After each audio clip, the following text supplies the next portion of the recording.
Okay, hey everybody, it's Drew from 190 Methods with our annual charts and graphs review this year. This is the long version, so if you want a quick recap, scroll up in the blog post, and there'll be a short version right above this. And there's a longer write-up that has sources, including links to the places where we got all these charts and graphs and data-driven information, as well as to a bunch of our previous posts and writing about this stuff. Like we said in the longer version of the write-up, the intention here is to give you a little, not just to recount what happened in 2023. We have another post that does that, kind of goes month by month and tells you what we did and all the good stuff that happened this year. But this is a little bit more looking for the trend lines and especially looking for data, charts and graphs and stuff to back up our thesis, which is that the way to fix the climate crisis is through anti-fascist, anti-fossil fuel, non-violent direct action, and that's what we've been doing this year, and that we've done different things at different points throughout the year to do that more effectively. So without further ado, here's the gist. We're saying a lot right now because he's back in the headlines a lot right now, that we started out this year, January 6th, 2023. Our first post was about fossil fueled fascism, as we say, and banning Trump on the 14th Amendment. And that's come back up right at the end of the year because, of course, now Trump is getting knocked off of primary ballots, originally in Colorado and just recently in Maine. Over this exact issue. So it's nice to be validated. It's nice to see that after a year of campaigning and more, because we really started this campaign back, like January 7, 2021 was when we first brought up the idea of banning fossil fuel fascists from office under the 14th Amendment. But it is having a bit of a resurgence right now. And also to remind ourselves how we started the year off in a pretty dark place. January is also the month that the forest defender known as Tortuguita was killed in Atlanta while occupying a stretch of the Wallonie Forest, which construction has continued on that project, though they have not built Cop City yet. And that is a consistent theme of our work this year as well, was coming back to Atlanta again and again, coming back to the role of police violence in fascist and fossil fascist regimes to oppress protest and things like that. So I just wanted to give ourselves a quick grounding, how we started the year talking about these rather heavy, dark subjects, but that they did come back throughout the year. They did inform the work. And as you'll see over the course of the slides, there was a real kind of turn around the middle of the year where we did work in one vein at the start of the year, pushing for solutions and a focus on justice. And then later in the year, we shifted a little bit, didn't dramatically change strategy or tactics, but did engage in more head-on confrontation with decision makers like the Biden administration, and did begin pushing more forcefully this idea that fossil fuels and fascism have to be just ended and written out of law and removed from civil society. So let's go through it with some stuff, because this really is, it's a story about fossil fuels, and that's what we've been fighting on climate change all year and for many years. And here's how it's been going.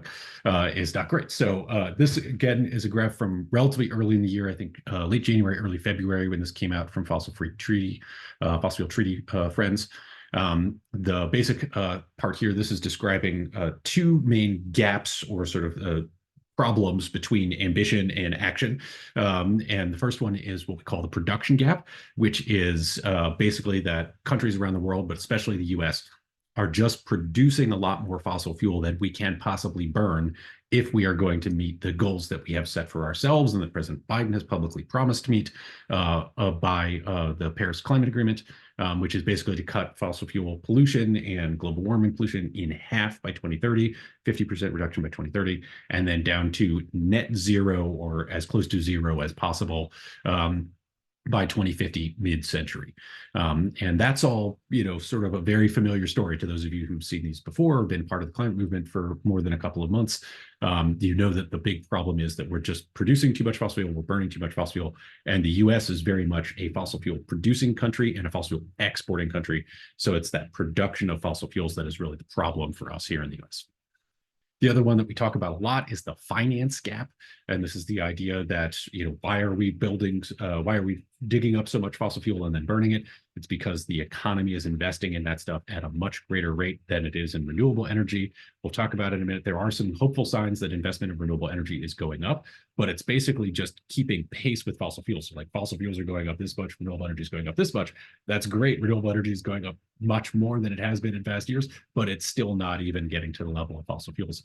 And we're still exporting a lot more fossil fuels and a lot more pollution in the US than we are in other places. And that's largely a reflection of the financial industry, which again made the same promises that President Biden and governments around the world did under the Paris Agreement. They said that they would agree to invest in a way that would reduce emissions 50% by 2030 and to net zero by mid-century. A lot of them really focus on that mid-century goal, that 2050 net zero kind of stuff.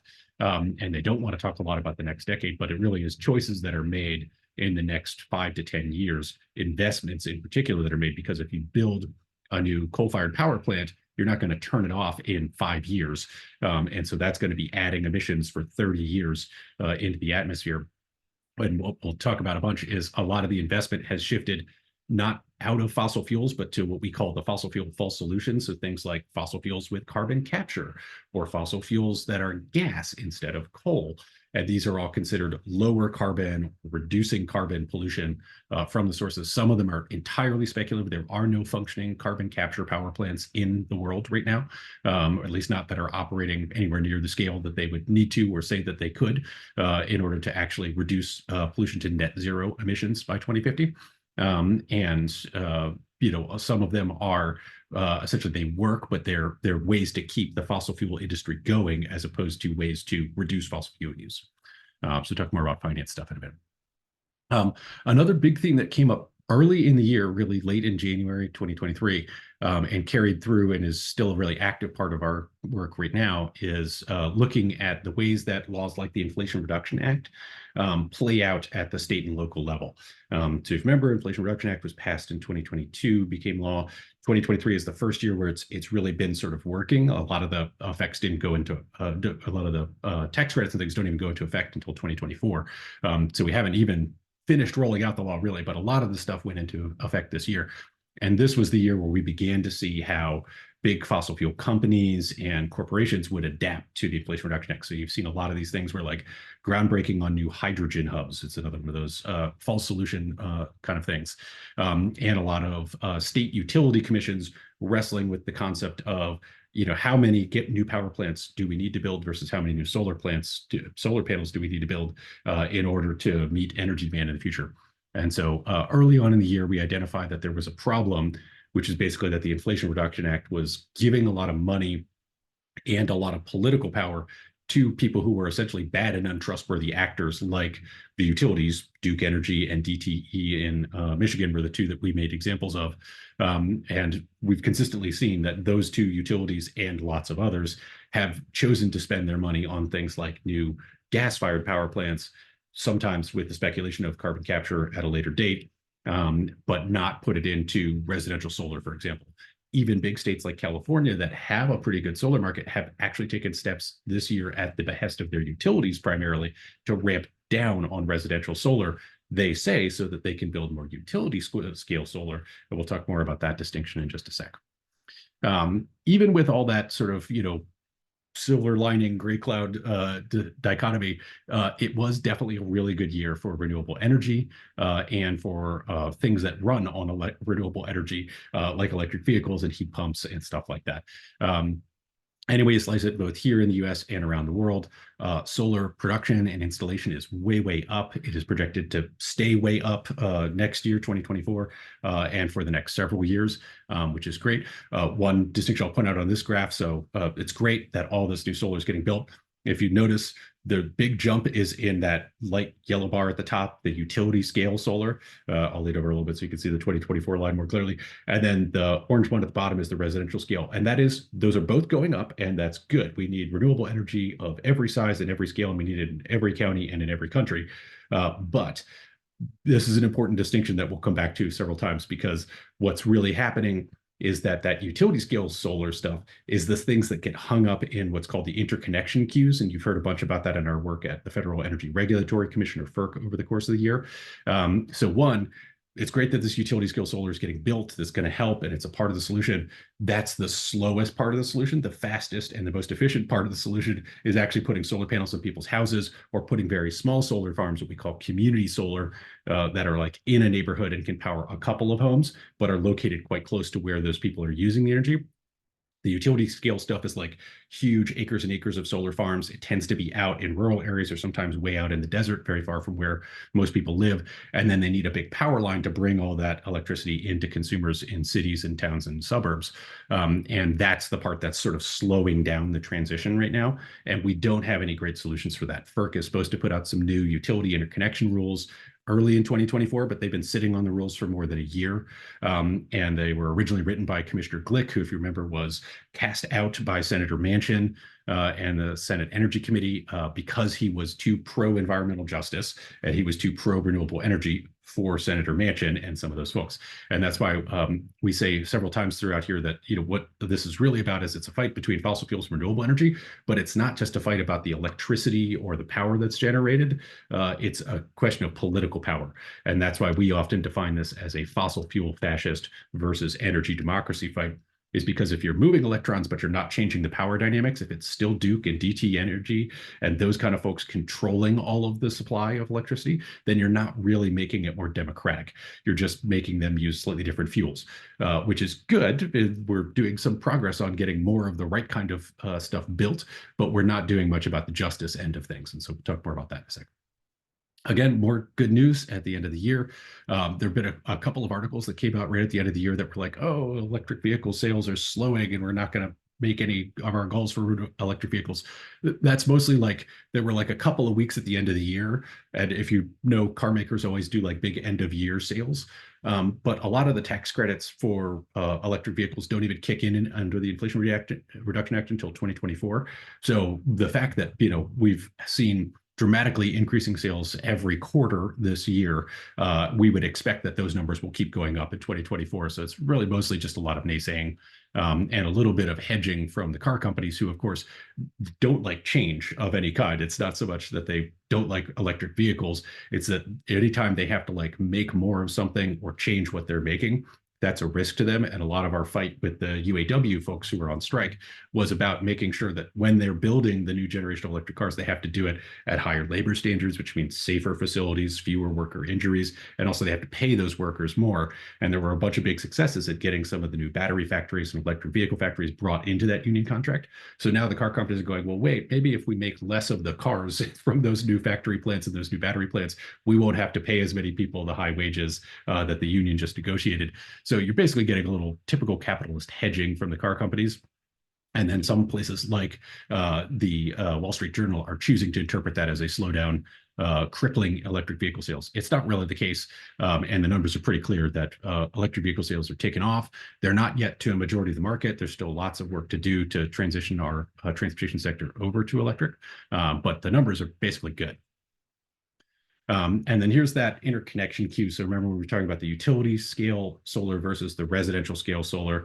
So basically what you can see here is the existing capacity, and then on this side, the interconnection queues. This is stuff that's sort of backed up. And you can see it's gotten much worse. This is just true. And a lot of people have been talking about this problem all this year in Congress. All those fights earlier in the year about permitting reform were sort of orbiting around this problem, as well as some other things. But the purported problem that people are trying to solve with their permitting reform bills that dealt with electricity in particular, which, if you remember, Joe Manchin's version really only dealt with fossil fuels and had a couple of very lip servicey things to do with electricity. Most of the other folks who introduced permitting reform bills were focused on the electric sector, and this is why. Let's scooch over here. So this is 2021, so it's a couple years late. It's actually gotten worse since 2021. But most of the stuff you see stacked up there, the solar hybrid, battery, those kind of things, most of what's stuck in the interconnection queue.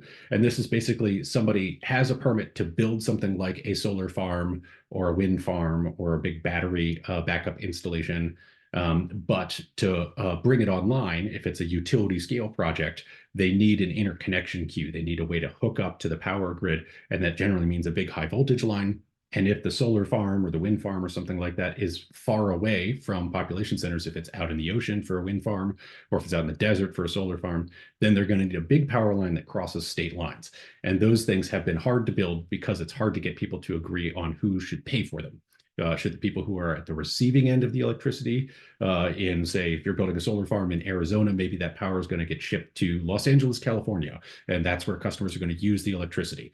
And you have all that lined up in contracts and all that kind of stuff, and you have permits to build the solar farm in Arizona, but they've been having trouble getting the power line built because they couldn't decide whether the customers in Los Angeles should pay for it, or the developer in Arizona should pay for it, or whether they should share the costs in some way and how that would work.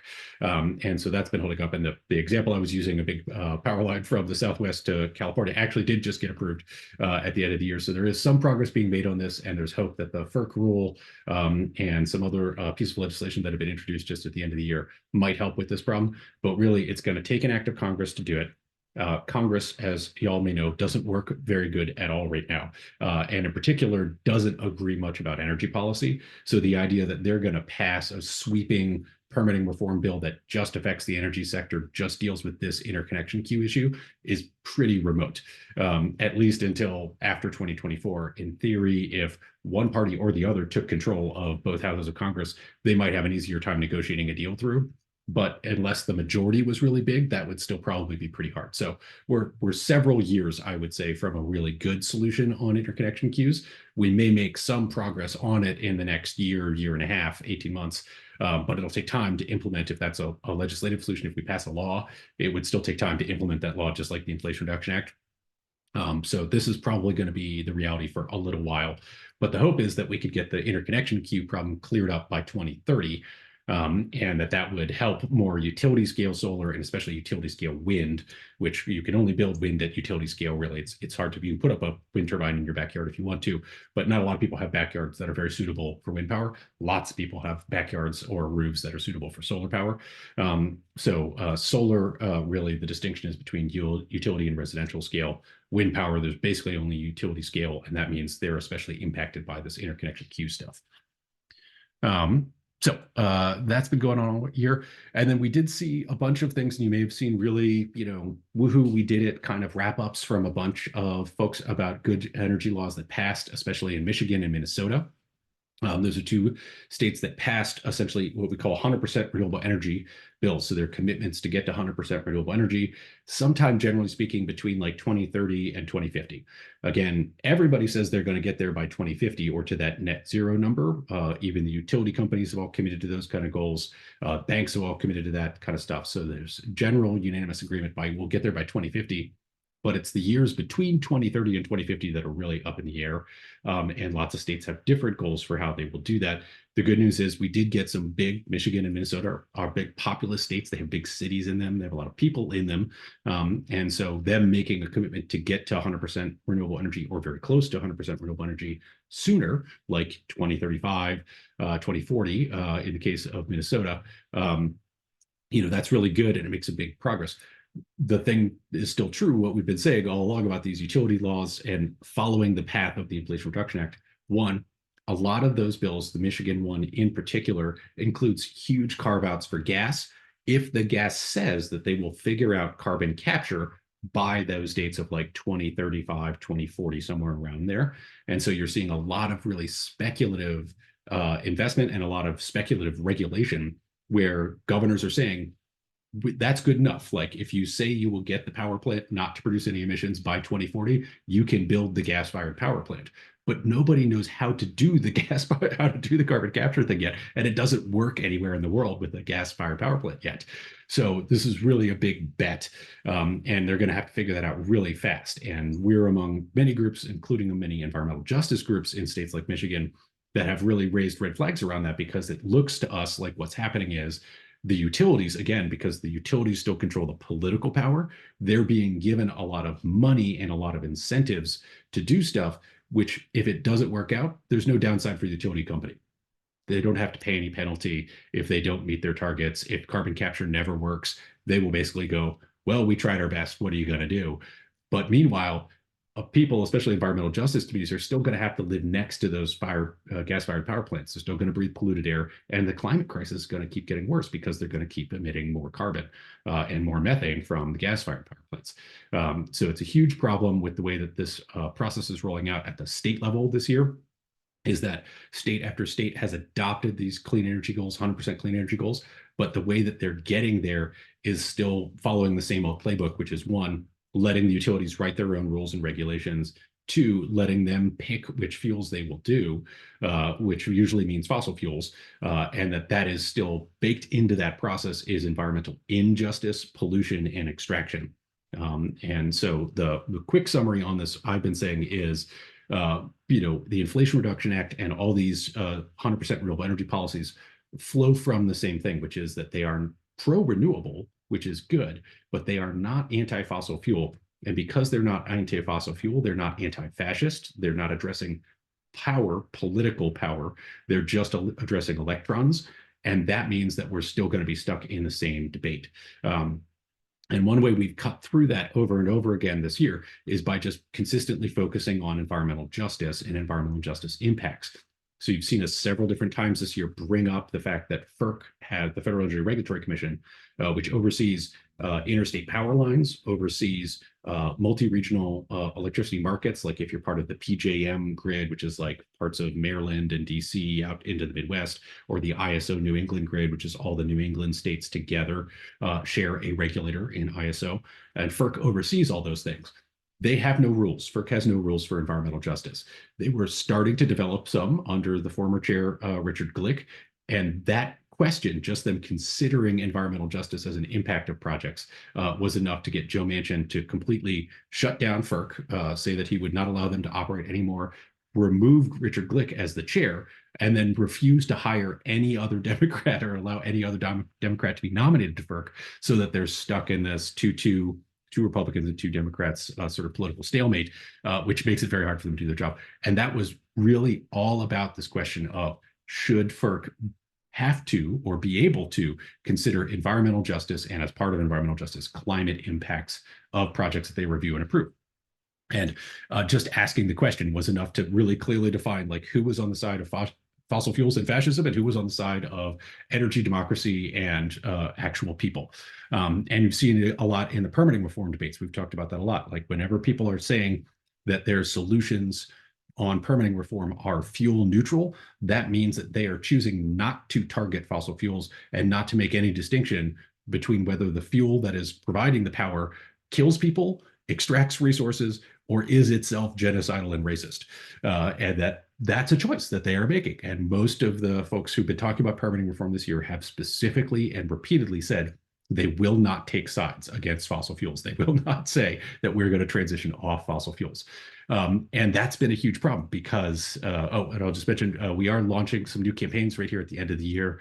You may have seen, we did one webinar with our friends at BXE about Duke Energy in North Carolina, which is digging into this and is going to train people to be citizen ratepayer interveners at the local level in North Carolina. We've also been ramping up some work with our friends in New England. We did a bunch of stuff over the course this year talking about these same concepts in the ISO New England dockets, where they're regulated by FERC, and how they're dealing with things like demand response and renewable energy and the last remaining coal plant in New Hampshire that doesn't have a shutdown date still. All those kind of things have been part of our work throughout the year. And we're expanding some work with them in 2024 around the demand response, which is sort of a way to use less energy as a way to spread the benefits around to more people. Demand response is like a thing that we should all be able to do and participate in. But right now, back to our theme of the day, it's really just big corporations that are kind of controlling that whole market. So we'll talk more about that in 2024. But back to the environmental justice theme, solutions do exist, and you hear us talk all the time about like the Environmental Justice for All Act and good versions of legislation in Congress that would promote environmental justice, or at agencies when we're filing comments and dockets and things. We're always bringing this kind of thing up, and you'll see whether we're talking about like the clean car rules that EPA proposed this year or the methane rules that they finalized right at the end of the year. Our comments in those dockets, in which many of you signed and sent letters on, were specifically about where is the environmental justice in this? Because if you put your finger on the environmental justice part of the conversation, in things like regulating methane or regulating automobile emissions or regulating the electricity supply of the country, you will find the part that is anti-fossil fuel.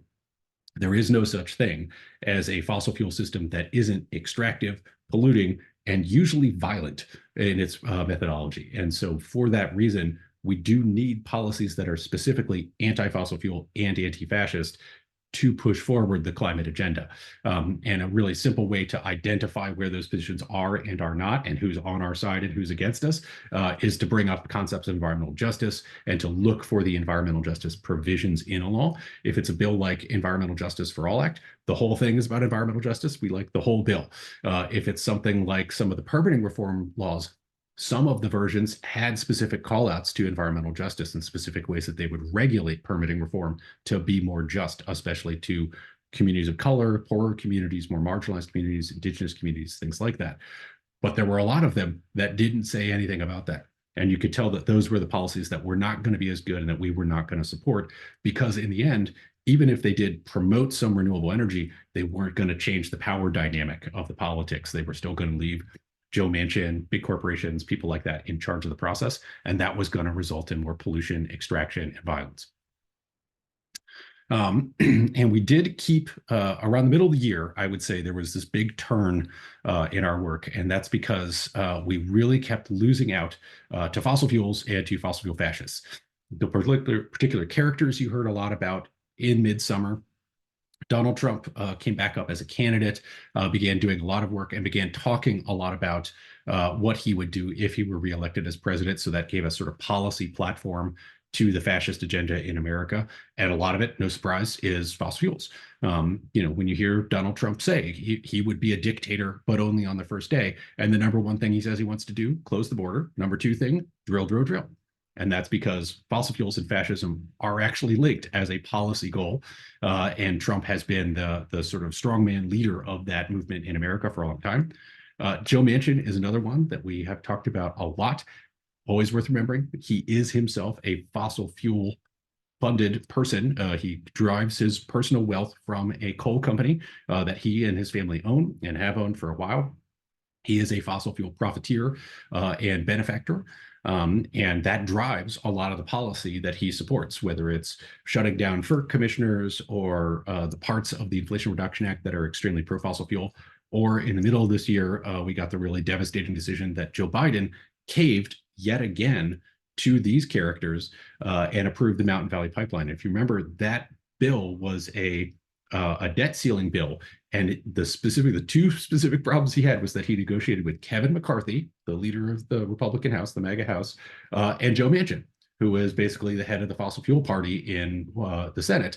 Even though he's technically a Democrat, he is the pro-fossil fuel representative in the Senate first and foremost. And for those reasons, because those were his negotiating partners and because he gave in to their demands on several things in exchange for raising the debt ceiling, what came out of that was specifically fascist fossil fuel policy, ramming through the Mountain Valley Pipeline, a fossil fuel pipeline, over the objections of courts, over the objections of citizens who were impacted by it, over the objections of local health and safety regulators like PIMSA. All of these people had a reasonable process-based argument to why the pipeline shouldn't be built. They were still mid-argument debating that, whether or not it should get permission to be built or be allowed to be built in those places. And the fossil fuel fascists said, it doesn't matter what the courts say. It doesn't matter what's good for people. It doesn't matter whether or not it has a huge impact on the climate. The only thing that matters is fossil fuels and political power for us. And that's what they got from Joe Biden. And it wasn't just the MVP or the Willow decision, which we talked a lot about. There are also big connections in international policy. Obviously, at the end of the year, we're mostly talking about the fighting in Gaza and Israel's war on the Palestinian people. But for the whole year, we've been talking about the war in Ukraine, which is itself a fossil fuel driven war. A lot of Russia's motivation for going to war with Ukraine was about the supply of gas to Europe. A lot of the pushback that's been good that we've seen from the Biden administration has come around mobilizing renewable energy support to support using the Defense Production Act to scale up renewable energy production and heat pump production and things like that.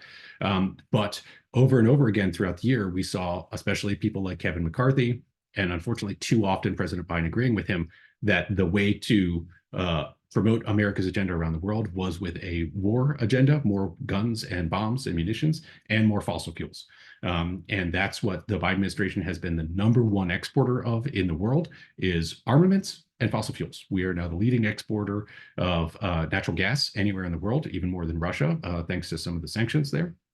And we have for a long time been the leading exporter of weaponry and armaments, which of course now we're talking a lot about how they're being used by Israel, which is a state that we have chosen to arm very much over the last many years.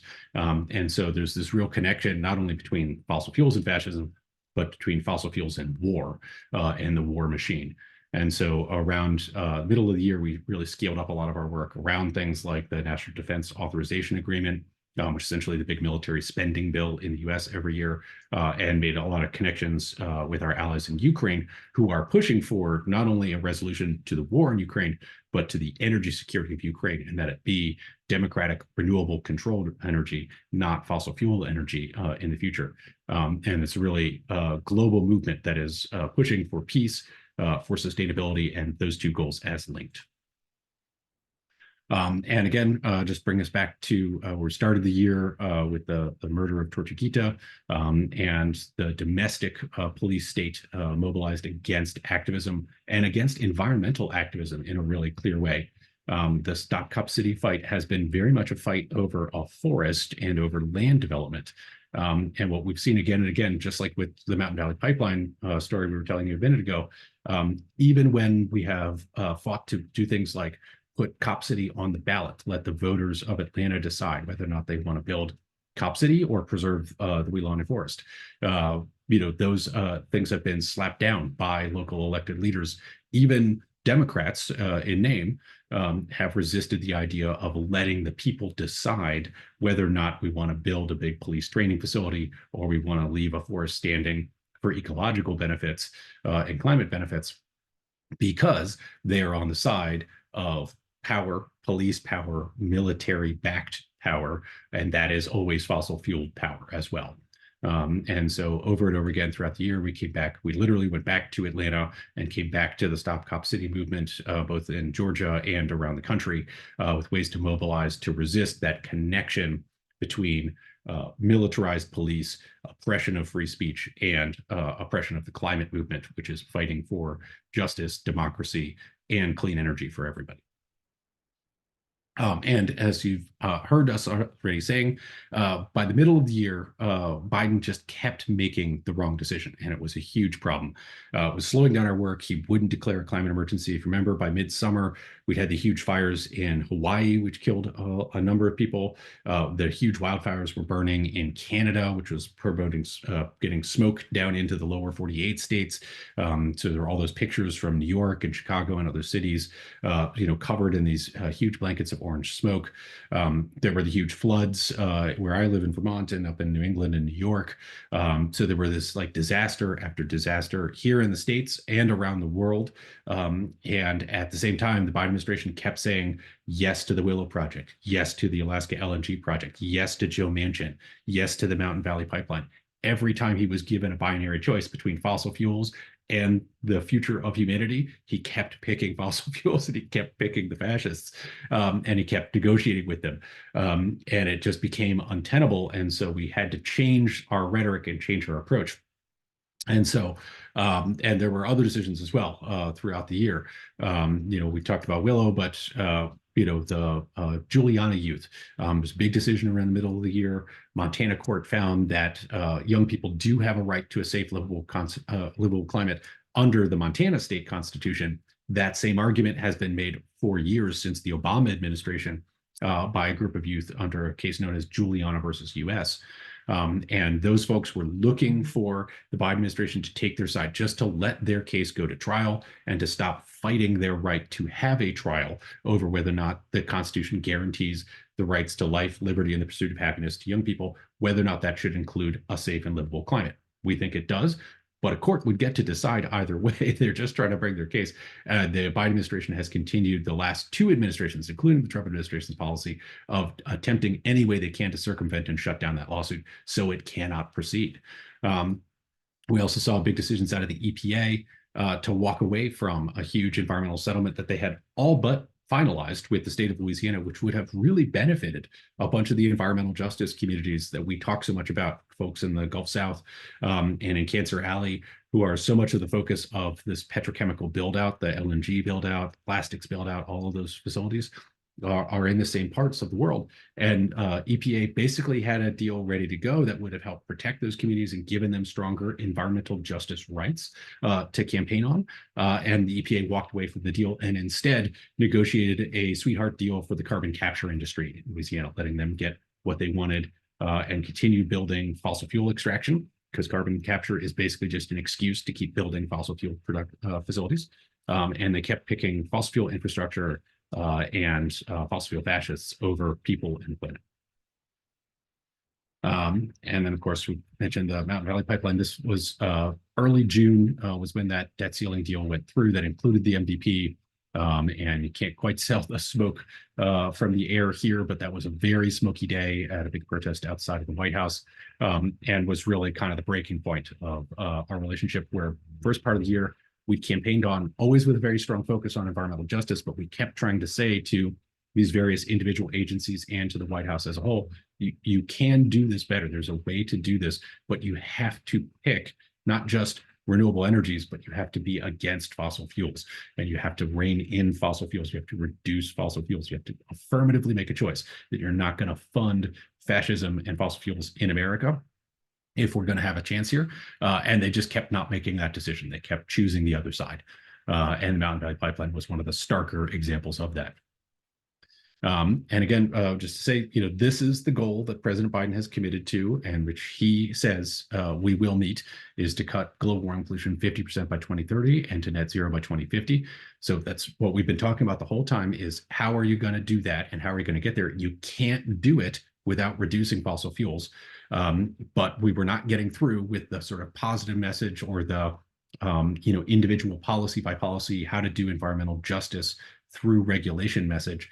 And so middle of the summer, we switched, focused much more specifically on trying to box Biden in to those goals. If you're going to cut global warming pollution 50% by 2030, you have to take a stand against fossil fuels. And so you saw a lot of our messaging change to, one, the climate emergency declaration, which is essentially a pathway to reducing fossil fuel use, just expands executive authority. And it's really just a signpost from the Biden administration that they are not just pro fossil fuels. If they are responding to climate change like an emergency, or they're not just pro renewable energy, they're responding to climate change like an emergency, they're going to be anti-fossil fuel. And so that's where these posters were developed for the march in September in New York City, and helped promote that. And of course, we did the huge march to end fossil fuels, was the name of the march, in September in New York. And then shortly after that, there was the APEC summit in San Francisco. And those two things kind of worked as like tandem events. They were on opposite coasts of the lower 48. So there was a kind of nice synergy there. And they happened just a couple weeks apart. So it made fall this really intense focus on the issue of climate emergency, ending fossil fuels, and huge public demonstrations focused at those two gaps again: the production gap, have to ramp down production of fossil fuels, and the finance gap, have to ramp down investment in fossil fuels. And that's why a lot of the actions in New York before the march and then the day or two after the march were focused on the finance sector. So we did things like shut down the Citibank building, the Chase Bank building in New York City. We shut down the Federal Reserve building in New York City with direct action protests as a way to demonstrate the need to make that break financially. And then the big march was about the production gap and about executive leadership from the elected branch of the government in America, and at the United Nations summit, so global leadership around the idea of reducing the production gap. So those two messages, production gap, finance gap, continued throughout the fall, but with this much more intense focus on Biden as a decision maker, and a much more intentional focus on ending the era of fossil fuels and really making that the litmus test, not the promotion of renewable energy, even though that's good and going well, not the promotion of related targets like electrifying transportation or electrifying the heating sector. Again, progress being made, but if you're not ramping down fossil fuels at the same time that you're doing those things, you're not actually solving the problem. The short answer to did it work, which is a question we asked a couple of times after the September actions in March and after the November actions in March in San Francisco. Is this working? And the short answer is not yet, but it's going to take time for those policy changes to kick in. One thing that really did change in September to December of this year was the way people talked about the climate crisis dramatically shifted. If you remember, in that time frame was when Biden started out making his somewhat ridiculous comment that, practically speaking, he had declared a climate emergency because he talks about climate change and had taken some actions to promote renewable energy. But of course, that's not at all the same as declaring climate emergency. And we made a lot of fun of him about that. And a lot of people did call him out on that, that he has not actually declared a climate emergency and that that's like a thing you could really do if you wanted to. More importantly, as we've been saying throughout the year, the United States remains a huge net exporter of fossil fuels and a huge net investor in fossil fuels. So the graphic over here to, yes, this side farther over there, the red one, Joe Biden, the U.S. right now is accounting for more than a third of planned global oil and gas expansion through 2050. So that's about investment. That's not about we're digging more oil out of the ground, though that's what the investment is paying for. So you are doing that. But the finance gap remains a huge thing. And the US remains the leading investor in new fossil fuel infrastructure and new fossil fuel extraction through 2050, which again, we're supposed to be at net zero by 2050. We're supposed to be at 50% lower by 2030. You cannot get there if you are dramatically expanding fossil fuel use and extraction in those same years. And then the other graphic here in blue is the production gap again. You can see where we would need to get to stay in that 1.5 C range, which is the goals of the Paris Climate Agreement, are down at the bottom. What we already have existing is 140% more carbon than we can burn to meet that goal of 1.5 C. 2C would be, a little bit lower, but not much. And what Biden and others are investing in with the finance gap is creating this huge, almost 200% production gap on too much fossil fuels, 200% more fossil fuels than we can possibly burn to stay under 1.5 C.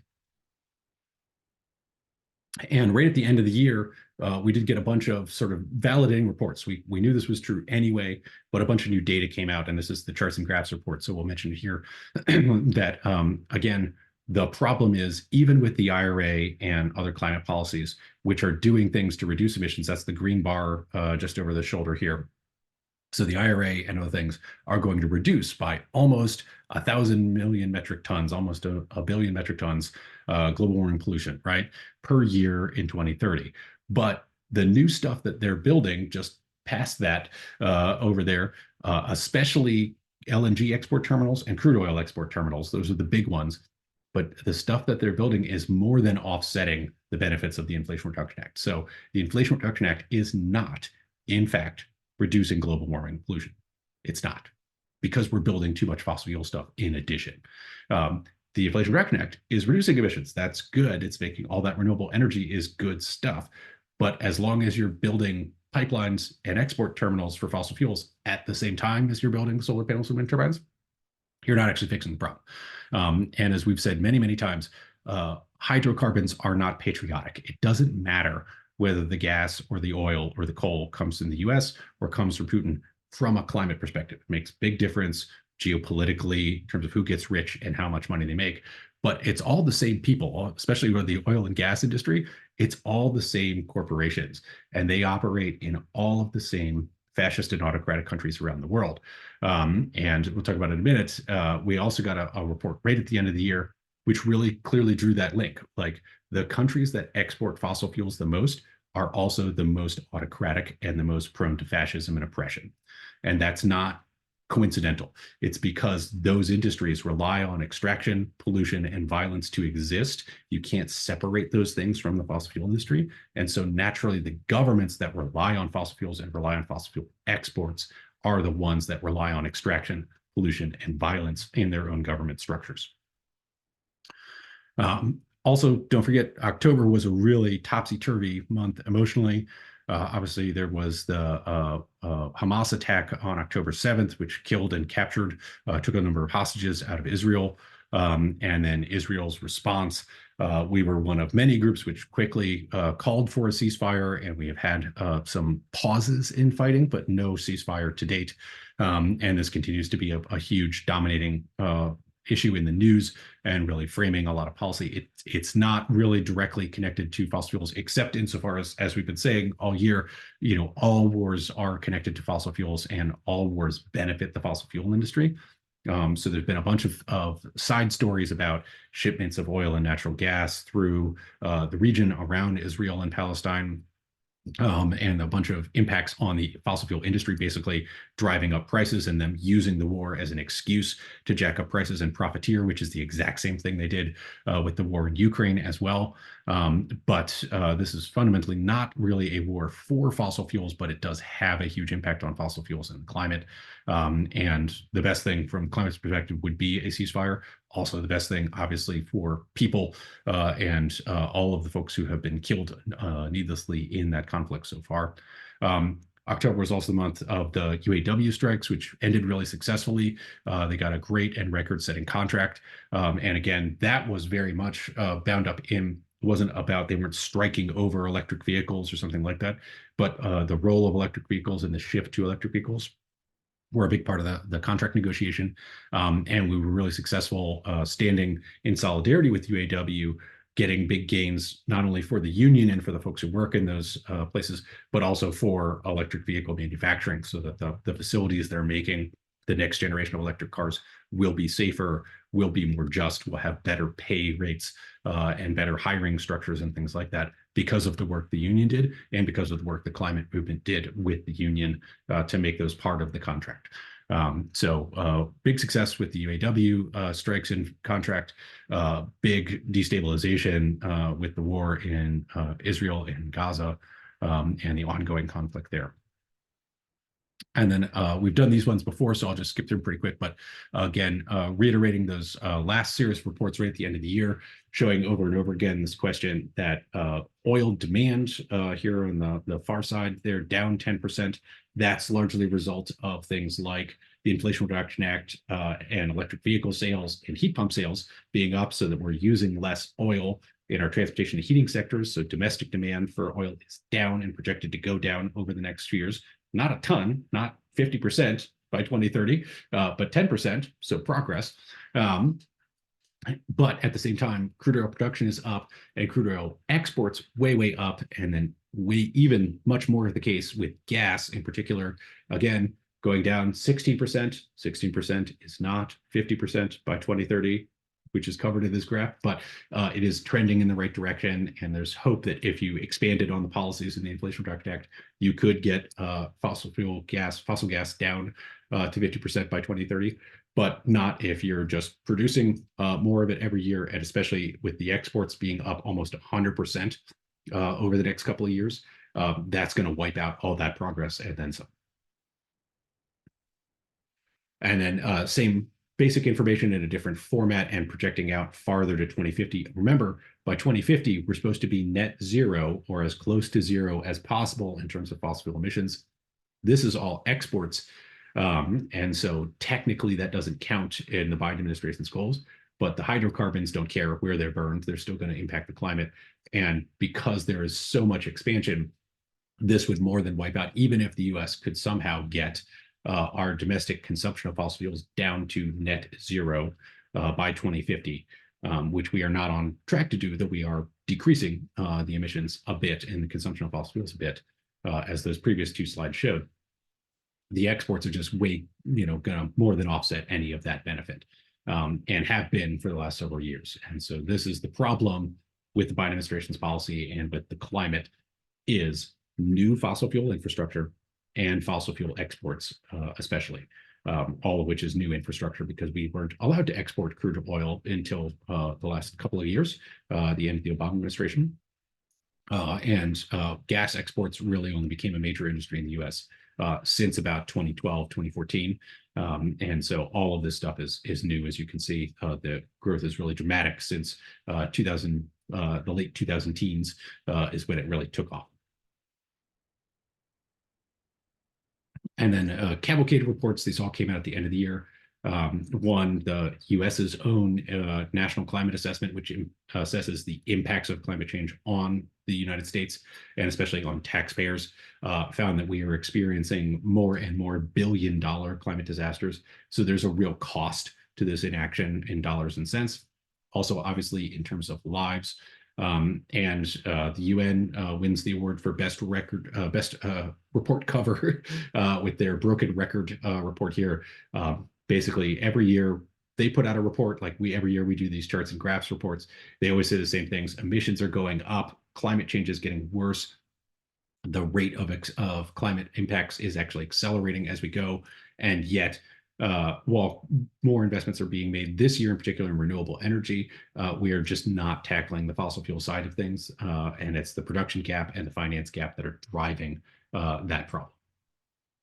And then here, I mentioned it briefly before, but just to say this, one more plug for the Razom We Stand. Our friends from Ukraine put out a great report, Fossil Fuel Dictatorships and Petrostates, really clearly linking fossil fuel exports in particular. And remember, fossil fuel exports, the #1 export. The US is now the leading LNG exporter in the world, and is the principal export product of the Biden administration, right after weapons and armaments, is fossil fuels.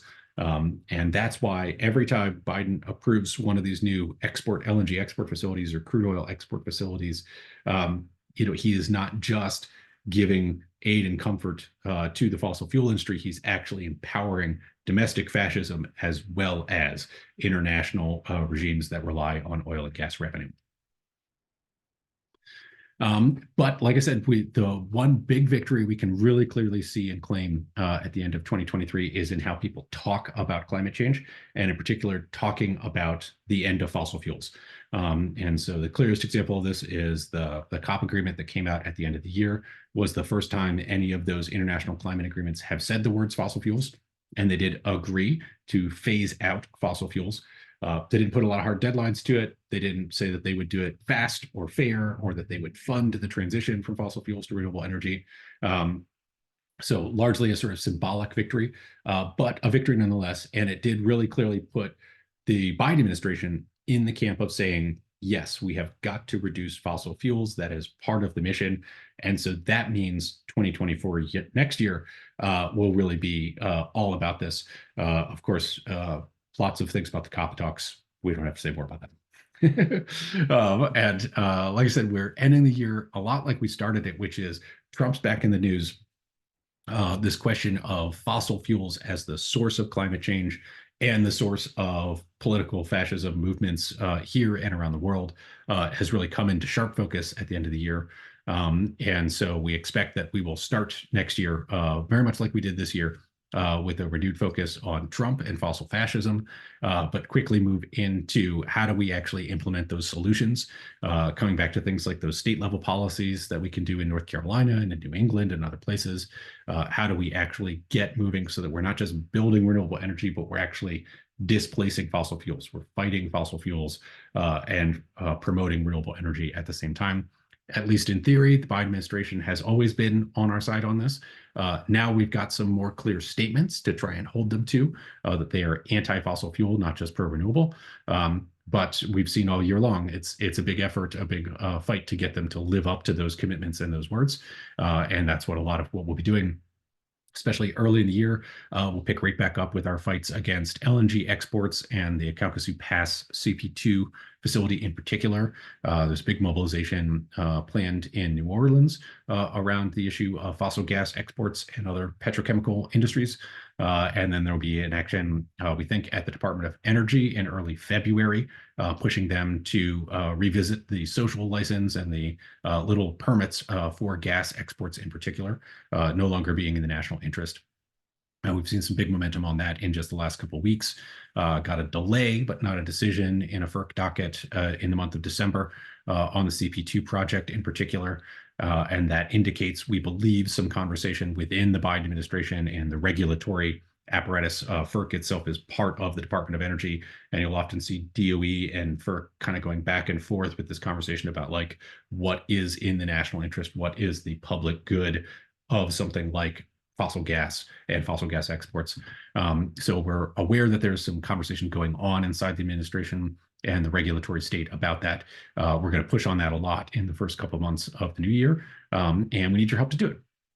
So wrapping up a long video and a long slideshow, the last thing, don't forget to send in your comments on CP2 if you haven't already. Many thousands of you have, so thank you for that. And don't forget to chip in to support our work in 2024. We'll pick right back up with the fossil fuel fascism stuff and Trump on January 6th, and we'll continue the fight against fossil fuels, the production cap, and the finance gap in the first few months of 2024.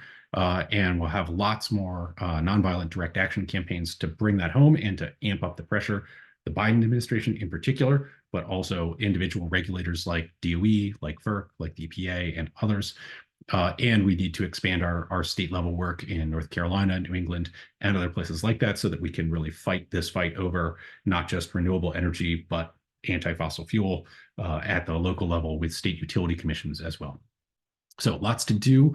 Thanks so much for your support. Thanks so much for watching through this somewhat long slideshow, but I really appreciate everything y'all have done this year and hope this helps you find some of the trend lines, and feel free to dig into the links in the footnotes and borrow any of the charts and graphs and pictures and memes from here to help explain to your family this New Year's season why you think that it's important that we have a anti-fossil fuel, anti-fascist, non-violent direct action campaign to save the climate, which is what 190 Methods is here to do. Thanks so much. Have a great new year, y'all.